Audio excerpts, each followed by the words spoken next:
Hey, it's Bill, and you're tuned into the Pennsylvania Rock Show featuring the best unsigned rock and metal that Pennsylvania has to offer right here on PARockShow.com, MegaRockRadio.net, 107.1 FM St. Louis, Missouri, RooterRadio.com, AltRockRadio.ca, xrpradio.co.uk, and right here in the thriving metropolis of Leechburg, Pennsylvania, buildthescene.com. My name is Bill. This is episode number 572, and with me tonight is Lou from the Pocket Cowboys out of Philadelphia, Pennsylvania. What's up, Lou? What's up, man? Not too much. I'm pulling double duty tonight. I have another podcast to record after this one. Oh, man. Putting in that late night work.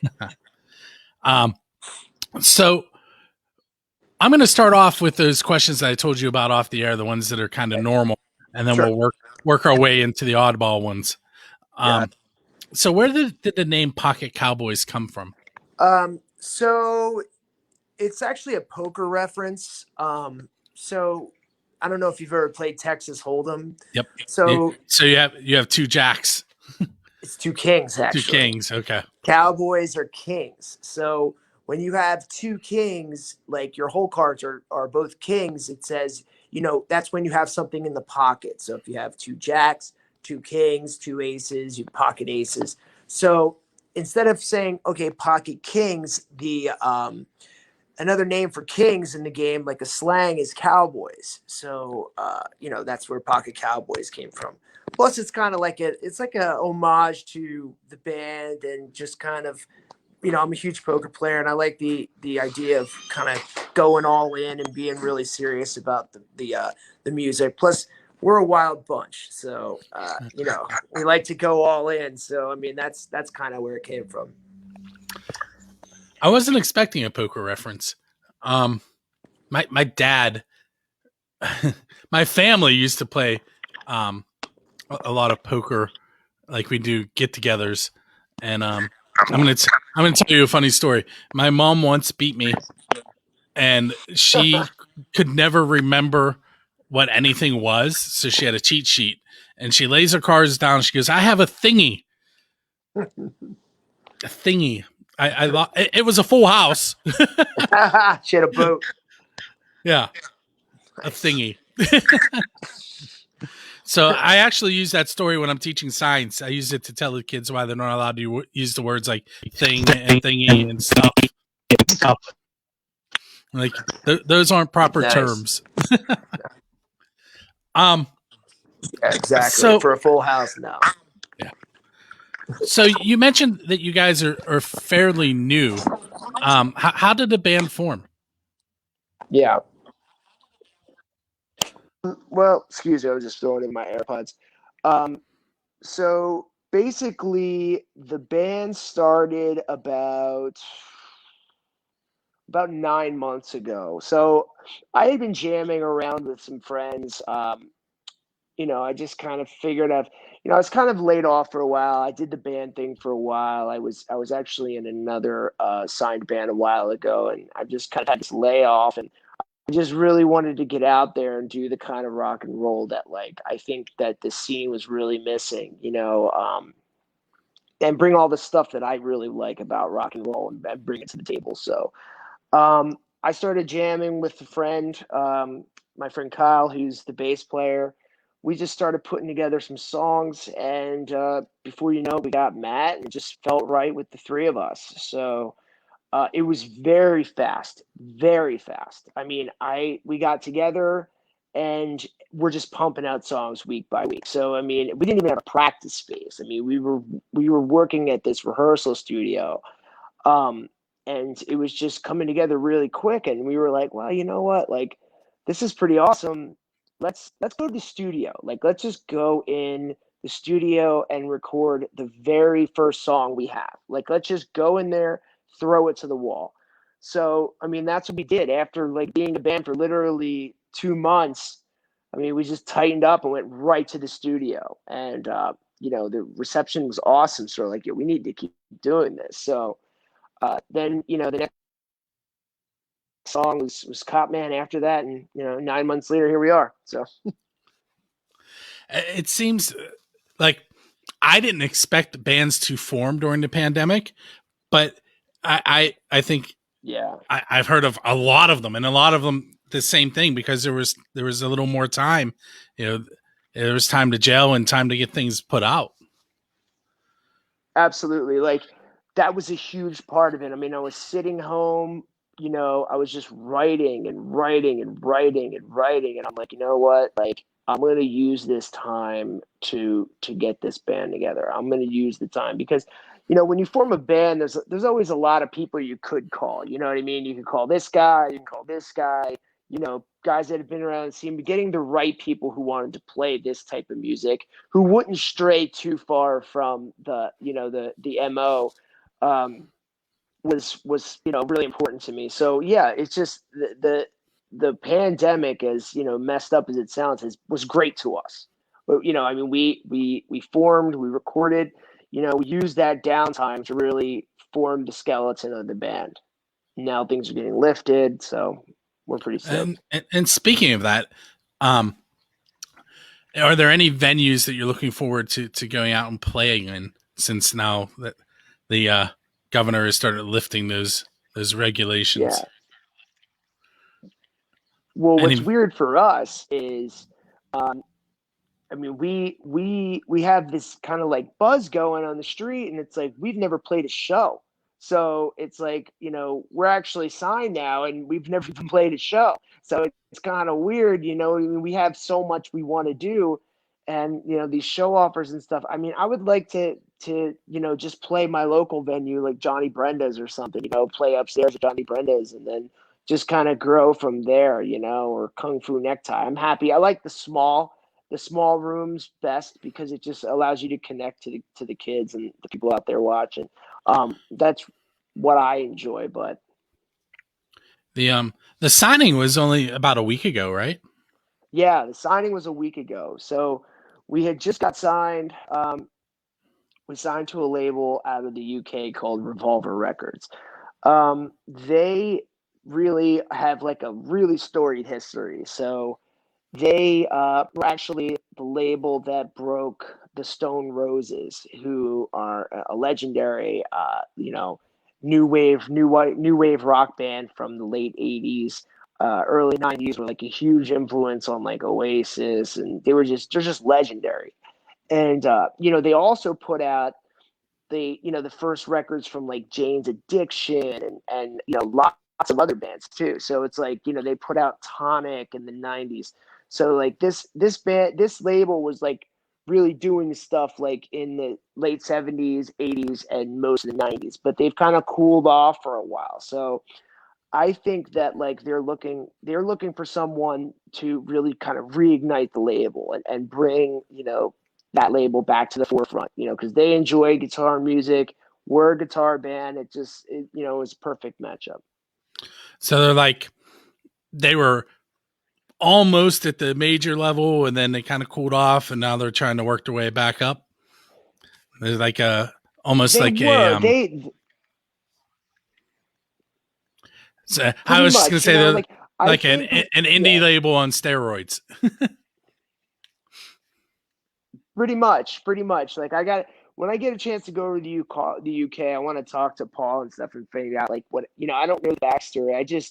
I know that they did cool off over the last few years. They haven't, they've just been kind of reigniting. I know there's a new guard. There's the younger generation is taking over the label. It's actually the guy's son now, so which is really cool because that guy's got a like the guy is Paul Birch is a legend in the UK music scene. So, his son Josh Birch is taking over. So it's pretty cool. I'm really excited. We're okay to hold the flag, and if we can be that band that holds the flag and brings in the new generation, we're stoked on that. I mean, that's what we do. Plus, they believe in the band and they really enjoy what we're doing. So And a cool thing is one of our stations is in Birmingham, United Kingdom. So nice. um, They're in Wolverhampton.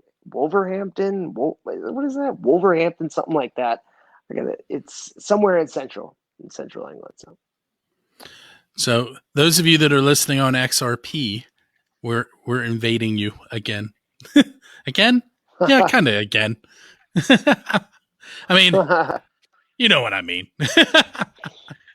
The owner of XRP told my mom the other day that he was speaking the language that our forefathers have desecrated. Yeah, Because yeah, they speak real proper over there.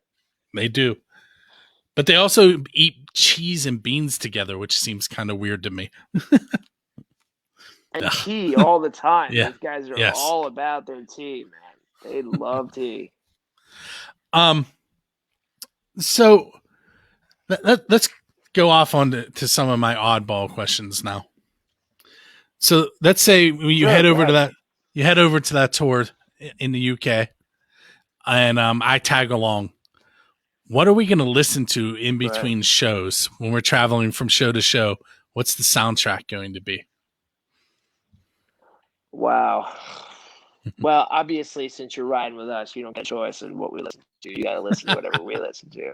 So I would say, a healthy dose of, 90s rock is number one. We love 90s rock, STP, Alice in Chains, all the grunge favorites, but we also got to take it back to, take it to the late 80s and early 90s, all your standard stuff, Guns, and, get you into some punk rock too. You know what I mean? Like Descendants and stuff like that. I don't think I'd be arguing with any of this. I listen to that. I mean, that's what we jam that really hard. I mean, we love the pop stuff too. I mean, I was just going to practice with Kyle. We were listening to that Killers record, Battleborn, and we love it. I mean, we don't really get down with like the new pop punk stuff now. Like I liked Green Day. Green Day and Offspring were great, but now these days, not, dude. That's my thing with pop punk is that it's kind of happy, and punk isn't supposed to be happy. Exactly. That's my whole point. That's my whole point, man. And it's not. All right. So while you're on that tour, you get to choose any place. Like they tell you, okay, we're going to let you pick any venue, and it could be anything. What venue would you want to play at? And what band would you want to play with at that venue? And I'm going to give you, while you're thinking, I'm going to give you the very first time I asked this question, I asked a band from Denton, Texas called Diesel Beast. And the question has been named a Diesel Beast question because their answer was they wanted to play at Stonehenge with Dio. And that's a hard one to top. So, and I also give the example of Metallica playing at the South Pole. So, yeah, I know that's so I can pick anywhere in England, or do I have to stick anywhere in the world? Wow, that's such a tough. Wow, I mean, I guess right now we'd be at Wembley Stadium opening up for the Arctic Monkeys or something along that line. I think that would be like number one. We would have like an ultra, Wembley Stadium with, the Arctic Monkeys and, those type of bands. If we were in England, if we were here, it would, maybe be with one of your legendary rock acts, like the Foo Fighters or something along those lines. That would be amazing. So glad you said the Foo Fighters. Yeah. That segues into the next question. So a running thing is I've been trying to get Dave Grohl on the show, and he's been ignoring me. Yeah, good luck. Yeah, but good luck.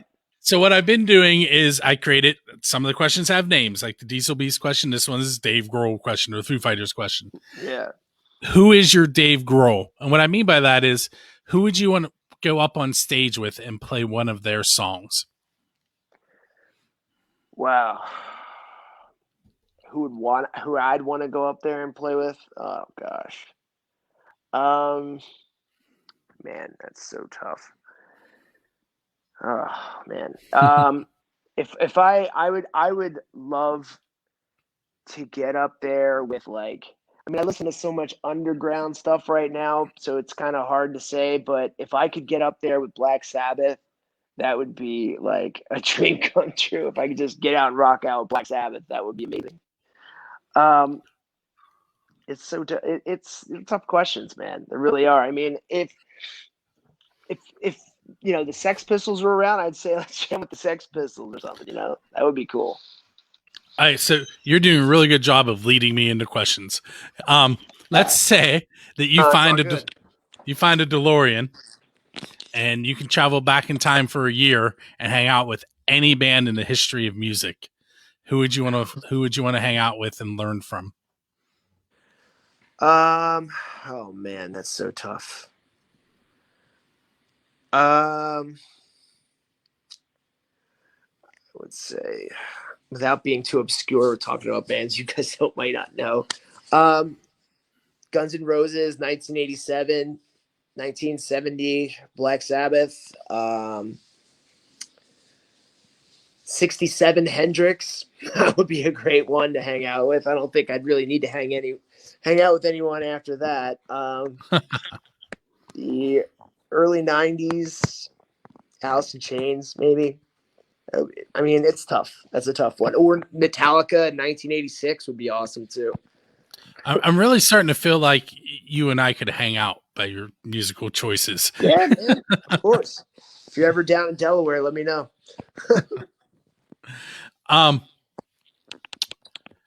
Let's stick with the movie theme for a second. Okay. All right, so you sit down on a bench, and beside you, instead of Forrest Gump with his box of chocolates, is one of your musical idols. Wow. Who's gonna be sitting there? And you're only allowed to ask them one question. What would you ask them?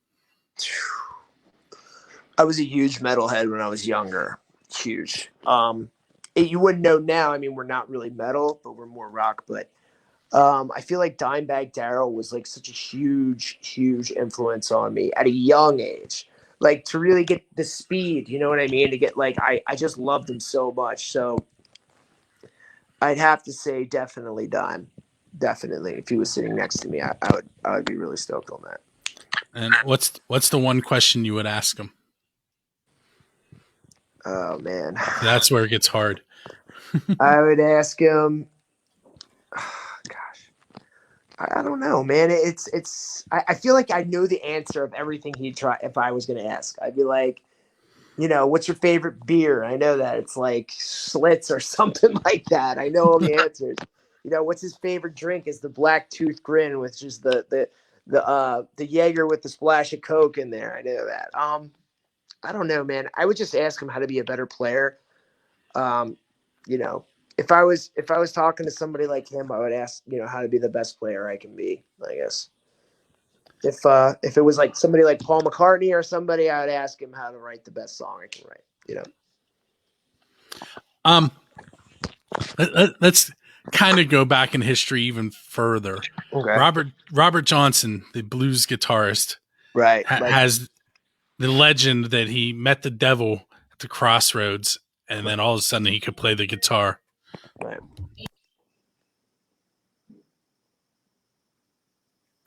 Sorry, my wife was talking on the Alexa. So if you were meeting the devil at the crossroads, what would you be attempting to sell your soul for musically? And if that wording bothers you, just what's the thing that you want the most? We can take the devil out of it. Musically, that's a tough question, man. I mean, I don't need to be like the biggest band in the world. I don't think that's like what I would ask him. I would ask him to be the best player in the world. I would ask him to be the best ever, but I don't need to be like playing. I don't need to be, we don't need to be like rock stars. You know what I mean? So it's like, I would want to be the best, if I was going to, I don't know. I wouldn't ask probably the devil for anything, man, because like, he's always in it to like screw you. You know what I mean? I feel like he would just like, kind of like trick me into doing something that I don't want to do. So she's killing me. It's all right. My girl's cooking in the kitchen too. So I think I got the mic muted most of it. Yeah, I didn't hear anything. You're good. Okay.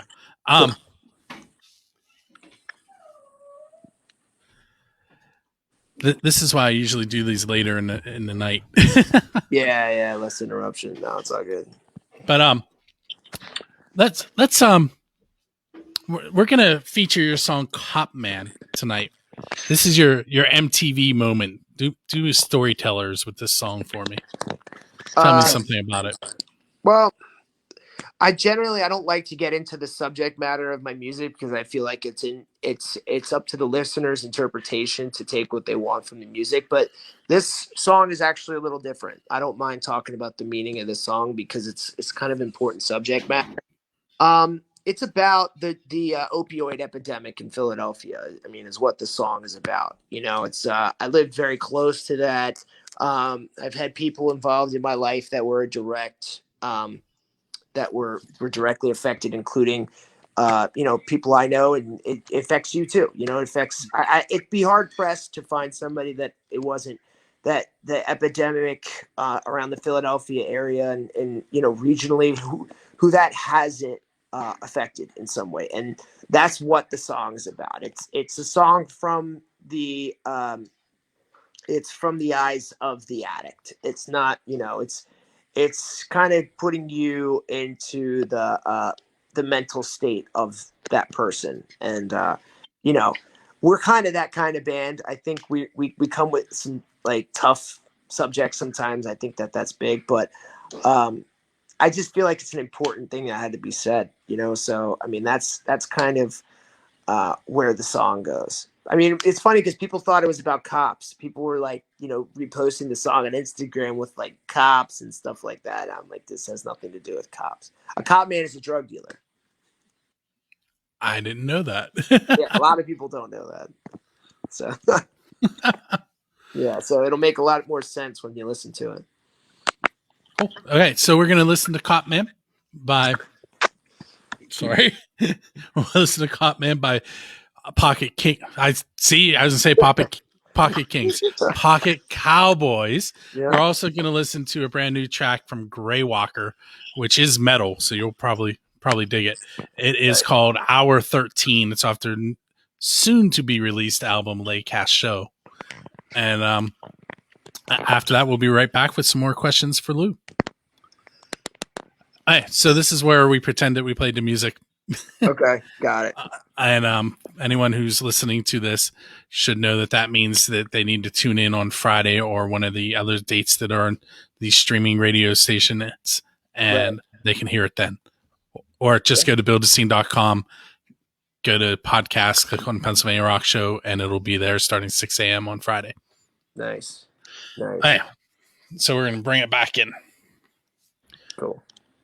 All right, so that was Greywalker's track Hour 13. Right before that, you heard Cop Man by Pocket Cowboys. With me tonight is Lou from that band. I threw him for a loop with a couple questions. That's probably going to happen a little bit more, and then we're going to give him go back into some of those normal band questions to make him feel good about himself when he leaves.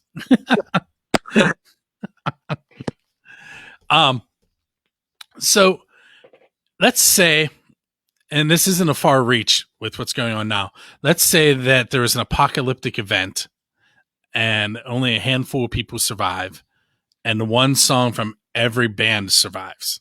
Mm-hmm. And those songs are used to repopulate the earth.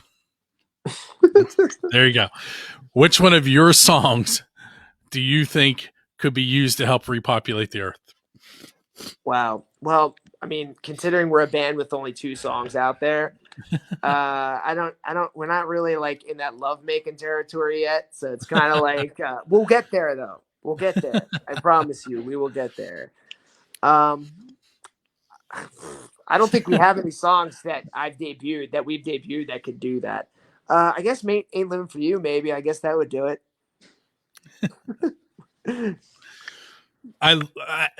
I just started doing the video portion of this as the pandemic started. Mm-hmm. And I don't know why I didn't do it. in the past because I love the reaction when I ask questions like that. I mean, if we were a band with like a huge discography, I could like go back into it. But I mean, we're new, man. We're brand new. So this next question, because you're new, I'm gonna open it up a Sure. little wider for you. Go ahead. Tell me about an embarrassing moment that happened on stage, which clearly is going to be with a different band, but it can't be something that you did. It has to be something that someone else in the band did. Oh, it Like, can't be something that I did. yeah, something that someone else did that embarrassed you. And you don't have to name names. Just jeez. Oh gosh. It wouldn't be in this band though. It'd be in the right, other band. right. I I was in a band for a while and we were playing like this outdoor festival and the one dude thought that it'd be like a great idea to like come out in a chicken suit. He didn't tell anybody he was coming out in a chicken suit. But it didn't go over funny. It was really embarrassing and awkward and really stupid. Like he came out in this chicken suit and then like people were just laughing at us like the whole time. So I don't know. He just bought it. And then he had a gorilla suit that he went into in the next show. So he had like a big purple gorilla suit. And then there was that time back in like 2010 where like people were wearing costumes on stage. There was like this brief period where people were wearing costumes. Like people were coming out wearing dresses and wearing like all kinds of like, it made no sense. So he thought he was going to bring us into that. And we weren't too stoked on that. So we're now going to play a Black Ridge song because here in the Pittsburgh area, the band Black Ridge, their lead singer does that exact same stuff. Yeah. In fact, one time he wore a gorilla mask and purple balloons and said he was Great Babe. Yeah. I know. I'm too stuck up for that. I want it to be about my music, not about dress. So. He also wore a wedding dress one time. Yeah, I mean, people do, man. People wear dresses and stuff. I don't get it. He's I saw a video, like I absolutely love them, and when you hear it, you'll understand why. Their music is great. But one time the band came out carrying like a chest, almost like a pirate chest, and they set it in the middle of the stage and they started playing, and he was in the chest. What? Yeah. Wow. He came out of the chest and started singing. I was like, what's this band's called? What's this band called? They're called Black Ridge. Black Ridge. Okay. It's one word. All right, I gotta check these guys out. I'm gonna YouTube them after this. Let's see. What else can I ask you? I'm gonna ask you one more off the wall question, and then we'll get back to a couple normal type band questions. Oh, good. If money was no object and you were throwing a big barbecue at your house, what band would you have come play it? Oh gosh. Any band. It could be local, it could be anybody. Yep. It could be anybody. Oh gosh. I don't know. I mean, I don't know. I mean, while you're thinking, I would have the Foo Fighters so I could pin Dave down and make him answer my questions on the show. Yeah, he's not going to answer you back. He's got way too much stuff going on. I even got ignored by his manager. I emailed them. Yeah. They're not having that. Nah. Their press time is super valuable. He's not going to let that go for much. Band in my barbecue. I would probably, there's a Judas Priest cover band. They're called Exciter and they're from Philadelphia. I would have them come because they were awesome. And I would want to hear only Judas Priest at my barbecue. So cool. I actually, at the end of the show, you're going to hear the ending sequence, which is done by a man named John Lane. And he is actually friends with Ripper Owens, who was in Priest. Yeah, that's awesome.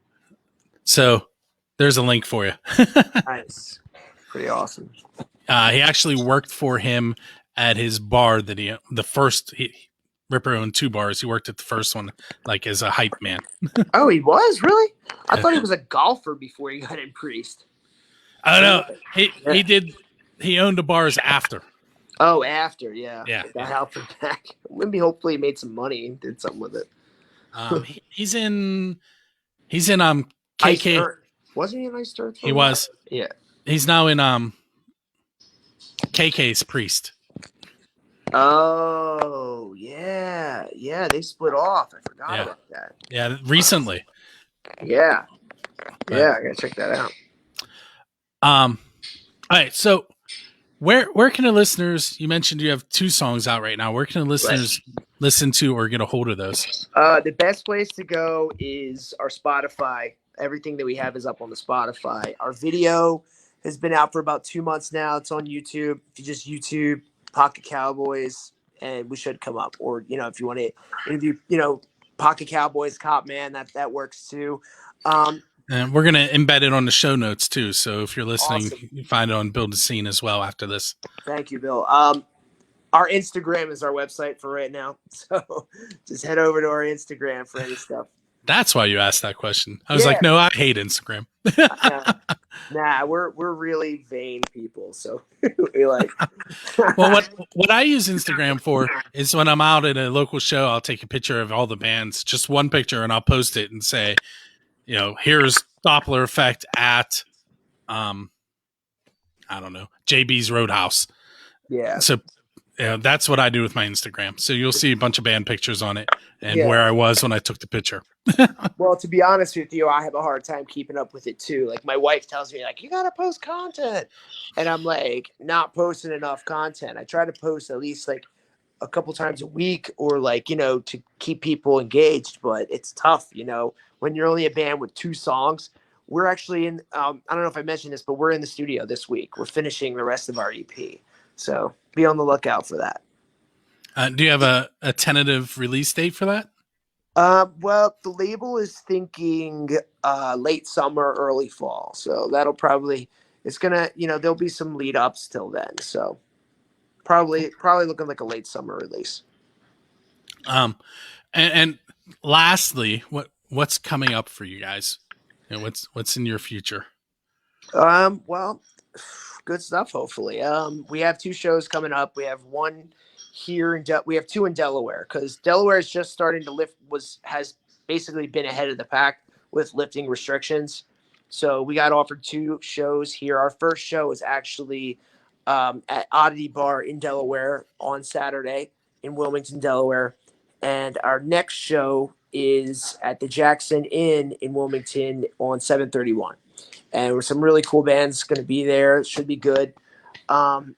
Hopefully, as restrictions just eased up for Philadelphia, in the last few days. So we're hoping a lot of stuff is going to come through, in the next few months. But for us, it's really just focusing on getting the EP off the ground. So cool.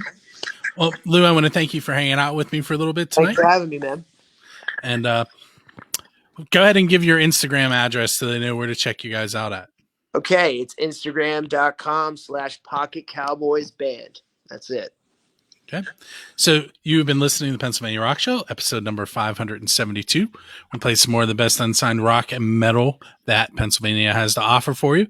And when you hear the aforementioned John American Hail Jack Lane, you will know that the episode is ending. But that doesn't mean you should jump off the radio stations that are playing the show. You should hang out, listen to what they're providing you with. Even at Mega Rock, where they're going to play some major bands and some unsigned bands, so show some support. And as the regulations are being lifted, make sure you get out to some of those unsigned venues and support some live music as well. My name is Bill, and I will catch you next Friday.